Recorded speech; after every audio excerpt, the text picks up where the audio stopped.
जिस मंत्र में गुरुदेव ने प्रवेश दिया हो उसी मंत्र का जप करना चाहिए।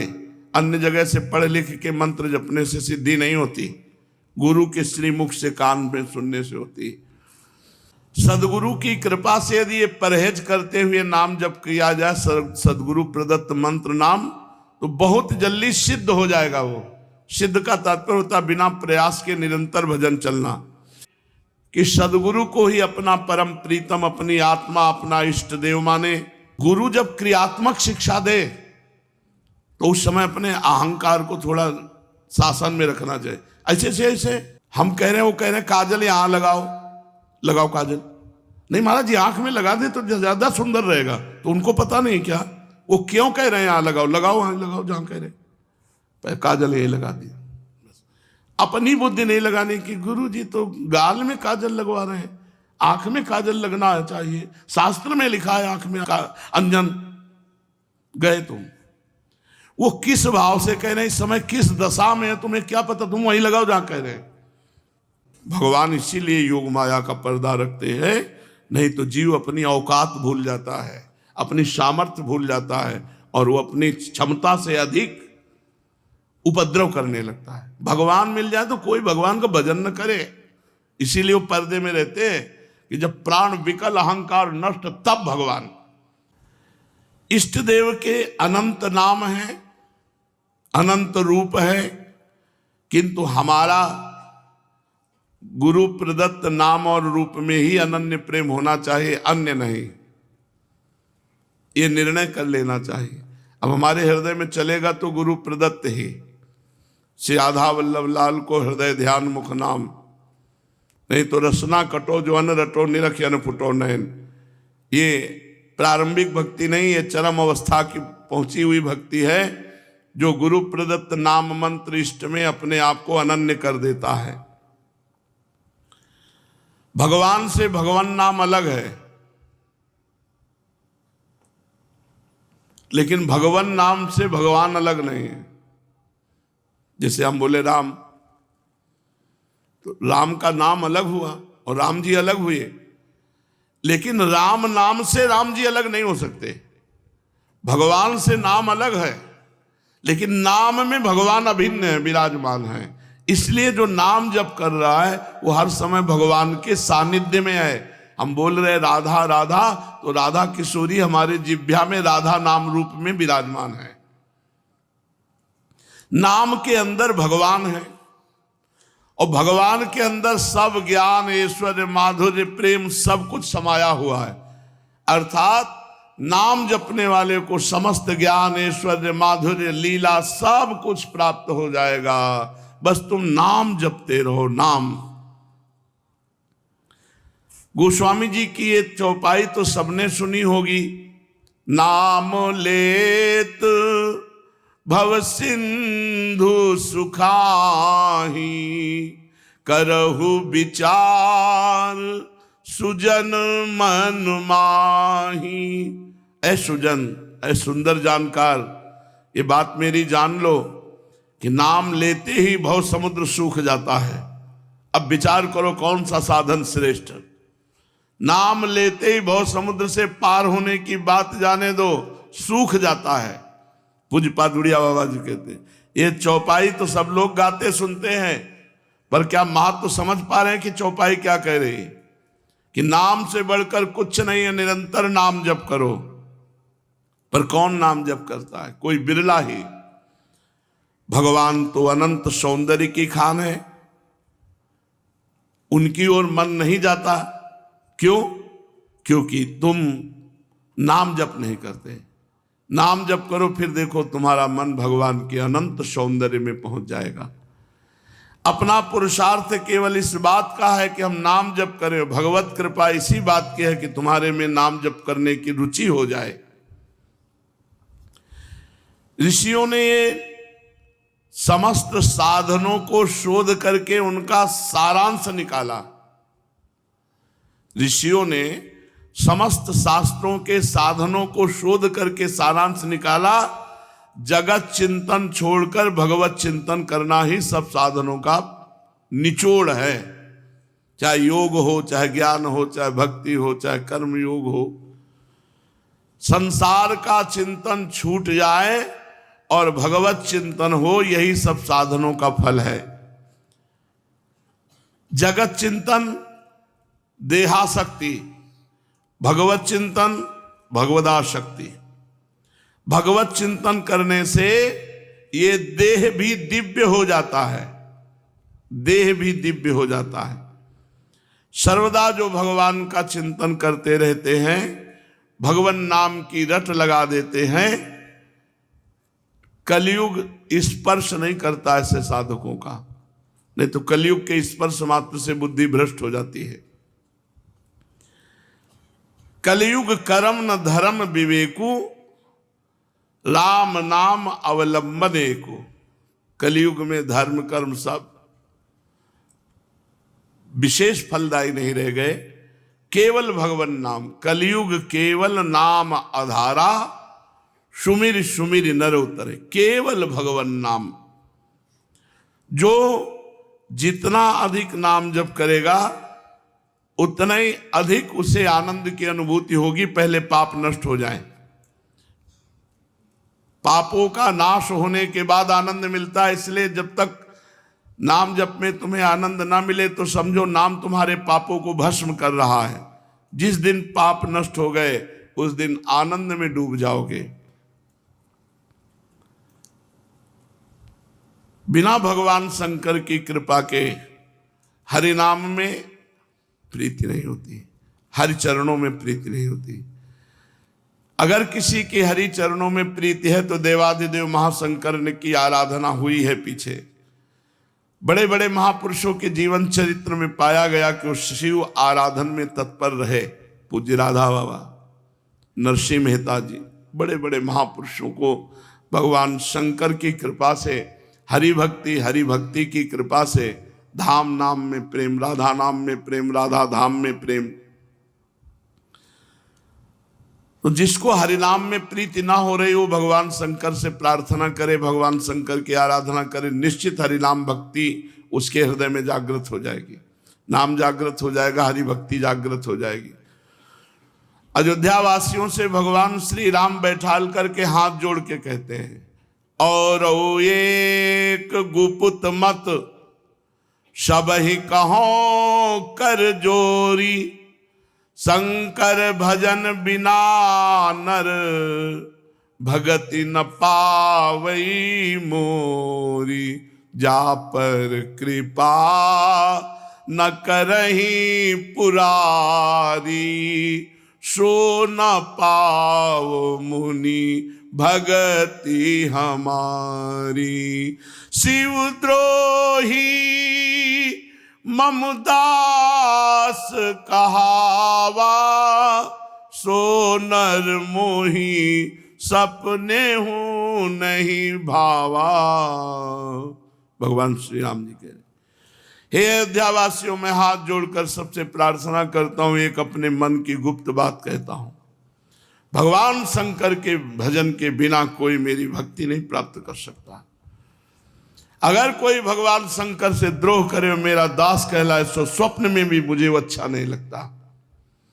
जिस पर भगवान त्रिपुरारी महादेव जी की कृपा नहीं होती वो मेरी भक्ति को प्राप्त नहीं होता। इसलिए बाबा भी कह रहे हैं, यदि हरि भक्ति हरि नाम में प्रीति ना हो रही हो तो शंकर जी को एक लोटा जल चढ़ा दिया कर।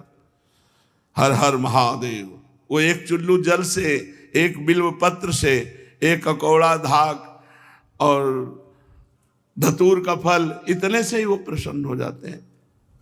बड़े औधर दानी हैं, बड़े आशुतोष हैं। जिस व्यक्ति का जिस मंत्र में गुरुदेव ने प्रवेश दिया हो उसी मंत्र का जप करना चाहिए। अन्य जगह से पढ़ लिख के मंत्र जपने से सिद्धि नहीं होती, गुरु के श्रीमुख से कान में सुनने से होती। जो दूसरों की संपत्ति का त्याग करता है, पर स्त्री का दूषित भाव से चिंतन करना त्याग करता है, यथालाभ संतुष्ट रहता है, उसमें बहुत जल्दी नाम जप स्फुरित हो जाता है। मानो ये बात कह रहे हैं कि नाम जप करते हुए यदि नाम जप में प्रीति नहीं हो रही तो ये स्थान देख लो, दूसरे की संपत्ति का अपहरण करना, दूसरे की स्त्री के प्रति दोष दृष्टि रखना, काम आदि भाव, पर निंदा, वैष्णव अपराध, अपवित्र भोजन, अगर इनका त्याग हो जाए तो बहुत जल्दी नाम में रुचि हो। यही जहां दोष हो जाते हैं तो भजन फिर रुचि नहीं रह जाती। तो भजन ऐसे ही जैसे सूर्य तो है पर कोहरा ढक गया, प्रकाश नहीं हो रहा, तो फिर भजन का प्रकाश नहीं होता। पराई माता बहनों की तरफ काम दृष्टि, अपवित्र भोजन का त्याग, वैष्णव निंदा पर निंदा का त्याग, पराई माता बहनों की तरफ अगर हमारी दृष्टि रहेगी काम की तो हमारे भजन में रुचि नहीं होगी। भजन चाहे घंटा 2 घंटा करो, वृत्ति वहीं पहुंच जाएगी। सदगुरु की कृपा से यदि ये परहेज करते हुए नाम जप किया जाए, सदगुरु प्रदत्त मंत्र नाम, तो बहुत जल्दी सिद्ध हो जाएगा। वो सिद्ध का तात्पर्य होता है बिना प्रयास के निरंतर भजन चलना। सदगुरु जो बात बता दें बस उस बात में कभी संशय मत करना, उसको पकड़ लो, पार हो जाओगे। जब कोई अधिक जप करने लगता है तो जप हृदय से उसकी नस नाड़ियों में और फिर रोम रोम में, फिर जहां बैठता है जिस जगह वहां परमाणु छा जाते हैं। एक बार दंडवती परिक्रमा लगा रहे थे गिरिराज जी महाराज की, सदगुरुदेव भगवान साथ थे, तो पूछरी के लोठा में जब पहुंचे तो उसी समय कुछ दिन ही हुए थे, शरीर पूरा हुआ था। पूज्य श्री जगन्नाथ दास बाबा जी बड़े सिद्ध महापुरुष थे, कई बार दर्शन हुए उनके। मध्याह्न में जब विश्राम को लेटे, थोड़ी देर में करवट बदला, देखा गुरुजी नहीं, उनका दंडोती लगाने चले गए। ऐसा तो अभी तक नहीं हुआ, बिना बताए बिना कहे चले गए। जल्दी से उठे, भागे, तो दोस्त वैष्णव जन आ रहे थे। हमने कहा किसी संत भगवान को देखा क्या परिक्रमा मार्ग में जाते हुए? बोले नहीं, यहाँ तो नहीं, एक संत भगवान अप्सरा कुंड में बैठे हैं। देखा महाराज जी बैठे। जब उठ के आए तो दूर बैठ गए, जब उठ के आए तब तो महाराज जी यहाँ कैसे? तो उनका वहां इतने गोपाल मंत्र के जोर के परमाणु हैं कि निज मंत्र जपने में विक्षेप हो रहा था, इसलिए उठ के आ गए। तो यहाँ बाबा वर्णन कर रहे हैं, जब अधिक जप होने लगता है तो जिह्वा से कंठ में, कंठ से हृदय में, हृदय में संपूर्ण नस नाड़ियों में, फिर रोम रोम में, फिर बाहर जहां बैठा हुआ है उतना क्षेत्र मंत्राकार हो जाता है। इसलिए गुरु प्रदत्त नाम जप करो। जो निषेध किया गया है गंदी बातें वो अपने जीवन से दूर करो धीरे धीरे नाम बल से। प्रश्न है, भगवान की दुरंत माया से कैसे पार हुआ जा सकता है? कल चर्चा थी भगवान की माया का क्या स्वरूप है, सो आपने सुना। फिर प्रश्न था कि माया से कैसे पार हुआ जा सकता है, तो श्री प्रबुद्ध जी महाराज कहते हैं कि पहले सदगुरु का वर्णन करें। प्रायः शिष्य के लक्षणों के वर्णन मिलते हैं, यहां सदगुरु के वर्णन किए। सदगुरु कैसे होने चाहिए? बोले जो शाब्द ब्रह्म और पर ब्रह्म दोनों के ज्ञाता हो। शब्द ब्रह्म शास्त्रों के ज्ञानी, पर ब्रह्म आत्मस्वरूप का बोध अर्थात भगवत साक्षात्कार। इसलिए जो परम कल्याण का जिज्ञासु हो उसको गुरुदेव की शरण लेनी चाहिए। गुरुदेव ऐसे हों जो शब्द ब्रह्म वेदों के पारदर्शी विद्वान हो, जिससे वे ठीक ठीक समझा सकें और साथ में ही परब्रह्म की अनुभूति से युक्त हो, ताकि वो अपने अनुभव की रहस्य की बातें शिष्य को बता सके। गुरुदेव का चित्त शांत हो, द्वंद्वातीत स्थिति हो, व्यवहार के प्रपंच में विशेष प्रवृत्त नहीं होना चाहिए। गुरु शिष्य का संबंध है संसार से मुक्त होने का, और अब इसको प्रायः व्यापार बना लिया गया। हर संबंध में स्वार्थ बुद्धि घुसती चली जा रही, जिससे हर संबंध दूषित होता चला जा रहा है। जिज्ञासु को चाहिए कि सदगुरु को ही अपना परम प्रीतम, अपनी आत्मा, अपना इष्ट देव माने। निष्कपट भाव से गुरुदेव की सेवा करे और गुरुदेव की आज्ञा में रहकर भक्ति भाव के साधनों की क्रियात्मक शिक्षा ग्रहण करे। देखो, शिष्य वही है जो गुरु के मनोभाव को समझे। क्रियात्मक शिक्षा, इस समय भोग लगाना, इस समय ऐसा, इस समय तो कभी कभी ऐसा पाया जाता है कि अपनी रुचि के अनुसार सेवा करना और गुरु जी की रुचि के अनुसार या इष्ट देव की रुचि के अनुसार सेवा, बड़ा अंतराय हो जाता है। अपनी रुचि के अनुसार सेवा करने पर जो आपको सुख होता है वो स्वसुख है, और गुरु जी या इष्ट देव की रुचि के अनुसार जो सेवा की जाए वो तत्सुख है। तत्सुख ही हमारी सिद्धि है। तो निष्कपट भाव से गुरुदेव की सेवा में रहना और उनसे भक्ति के साधनक जो क्रियात्मक शिक्षा है उसको ग्रहण करना, इन्हीं साधनों से सर्वात्मा भक्त को अपनी आत्मा का दान करके भगवान उसे सदा सदा के लिए अखंड प्रसन्नता प्रदान करते हैं। पहले शरीर से ममता हटाना सीखे गुरु चरणों में। गुरु चरणों में ऐसी प्रीति करे कि अपने शरीर की ममता न रह जाए।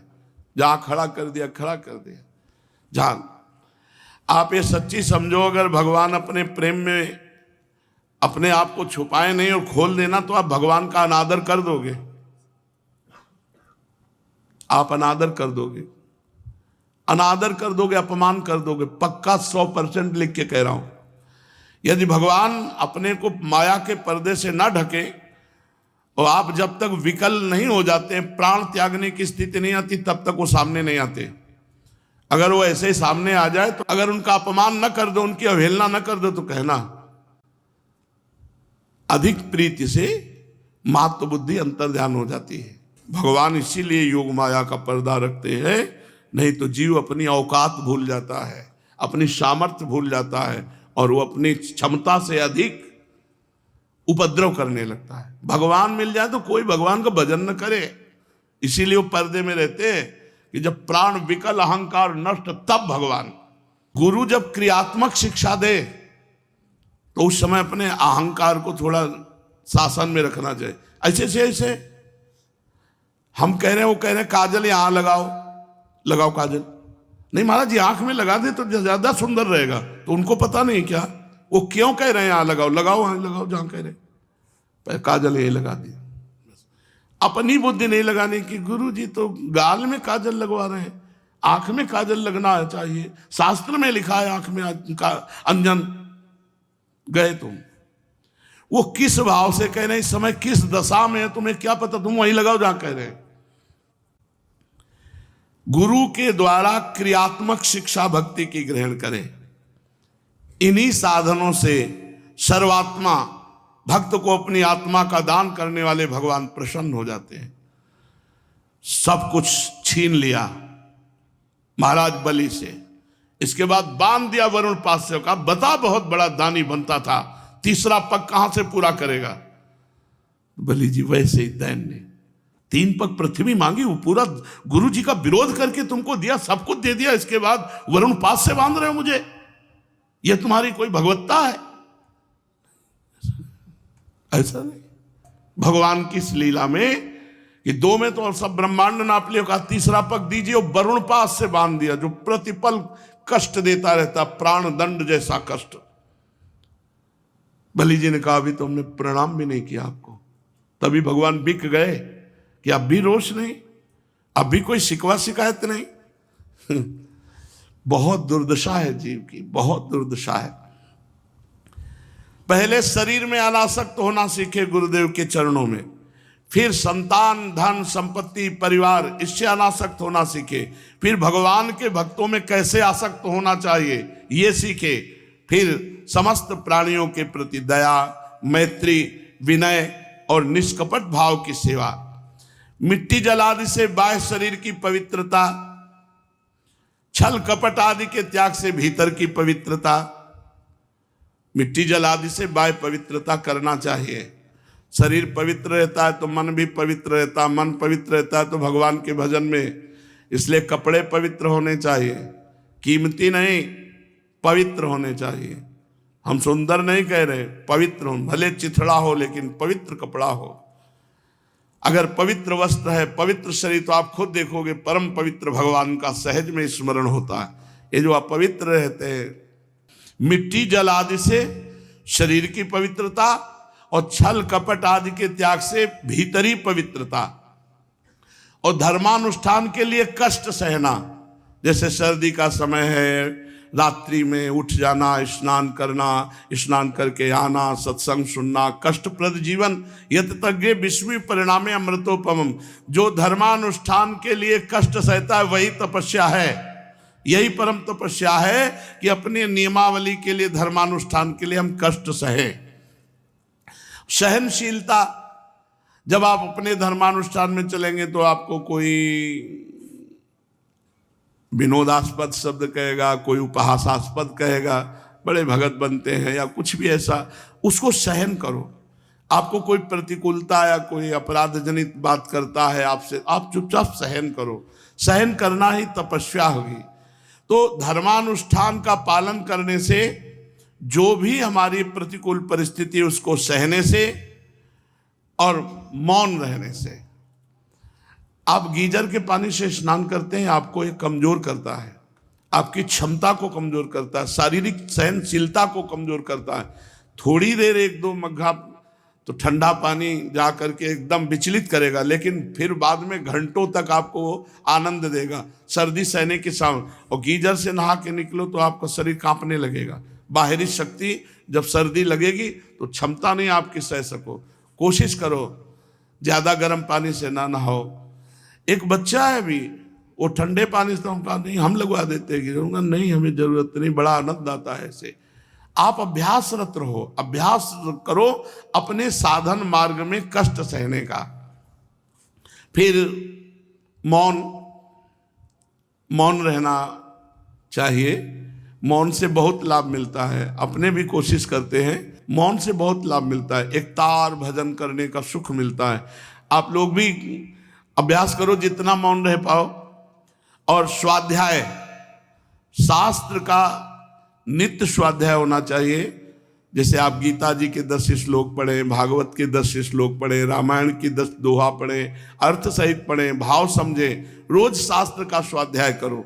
सरलता, आपके व्यवहार में छल कपट नहीं होना चाहिए, सरल व्यवहार होना।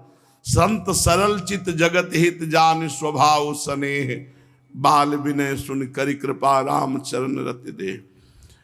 जो साधुता का स्वरूप है वो सरलता है, जो मन में वही वाणी में, जो वाणी में वही तन में है। ब्रह्मचर्य, जहां तक हो सके ब्रह्मचर्य का पालन करें। अहिंसा, मन वाणी शरीर से किसी को दुख ना पहुंचावे। सर्दी गर्मी सहना, ये बहुत आवश्यक है। खान पान, शौच लघु शंका, साधक इस पे संयम रखता है। जैसे अपने आसन पे बैठे तो 3 घंटे आसन पे बैठे तो फिर 3 घंटे कोई लघु शंका सोच, उस वेग को फिर समन करना चाहिए।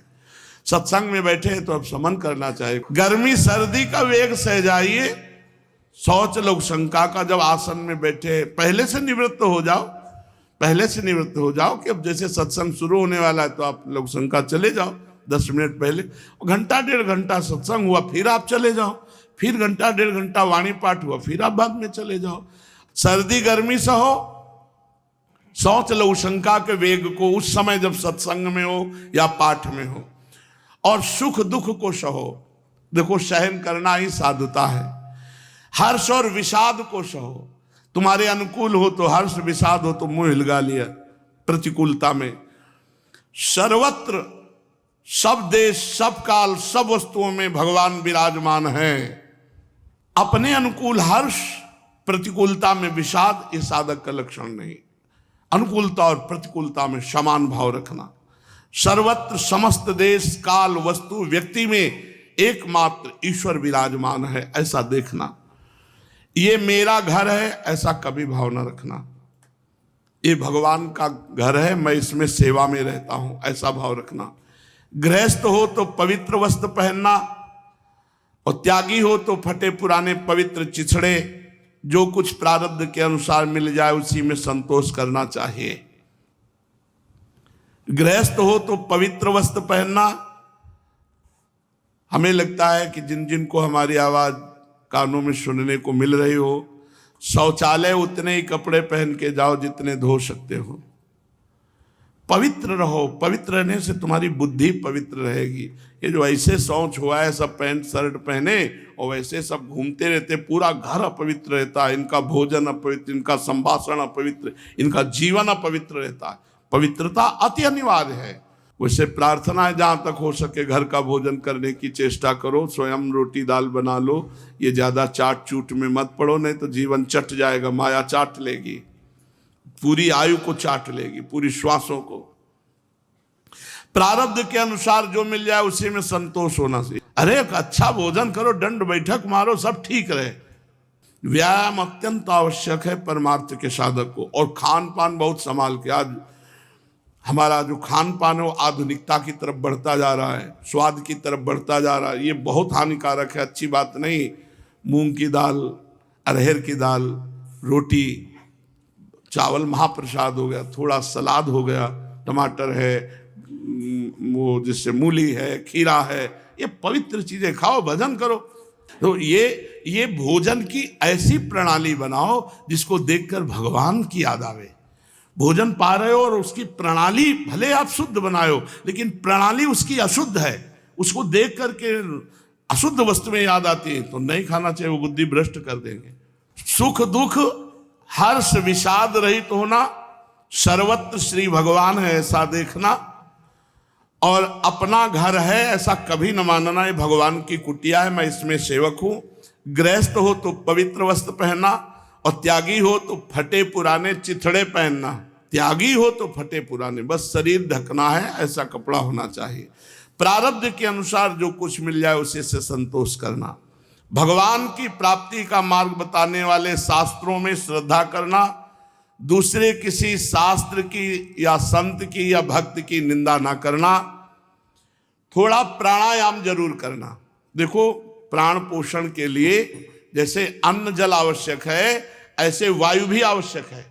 तो वायु का संशोधन करने से 24 घंटे हमारी जो नस नाड़ियां नहीं काम में आ पाती, प्राणायाम के द्वारा वो भी आते हैं। हमारा लक्ष्य प्राणायाम से योग नहीं है कि अष्टांग योग की तरफ हम प्राणायाम शरीर को स्वस्थ करके भजन 15 मिनट जरूर करो। मुख प्रसन्न तन तेज विराजा, कीन्हिस रामचंद्र कर काजा। अरे इंद्रियों को संयम में रखो, भगवान का आशा ही परमम दुखम नैराश्यम परमम सुखम। जैसे यथा लाभ संतोष, प्रारब्ध के अनुसार जो भगवान दे उसी में संतोष करना सीखे। इसीलिए कहते हैं भाई, उतना ही पैर पसारो जितनी लंबी तुम्हारी चादर हो। चादर से ज्यादा लंबी तो फिर परेशानी आ जाएगी। भगवान की प्राप्ति का मार्ग बताने वाले शास्त्रों में श्रद्धा करो, दूसरे की निंदा न करो, और प्राणायाम के द्वारा शरीर को स्वस्थ रखो, मन को संयम में रखो। मौन के द्वारा वाणी को संयम में रखो, और वासनाहीनता के अभ्यास से कर्म को संयम में रखो। सत्य बोलना, इंद्रियों को अपने अपने गोलकों में स्थिर रखना, मन को कहीं बाहर न जाने देना, ये गुरुदेव की चरणों की शरण में रह के सीखना चाहिए। राजन, भगवान की लीलाएं बड़ी अद्भुत हैं। भगवान के जन्म कर्म और गुण दिव्य हैं। भगवान के ही नाम गुण कीर्तन का श्रवण करना चाहिए, भगवान का ध्यान करना चाहिए। शरीर से जितनी चेष्टाएं हों सब भगवान को समर्पित कर देना चाहिए। मेरे जीवन में अब जो कुछ होगा वो भगवान मंगल करेंगे, और मैं जो कुछ करूंगा वो सब भगवान को समर्पित करूंगा, ये भाव रखना चाहिए। शेष चर्चा आगे। श्री राधा वल्लभ।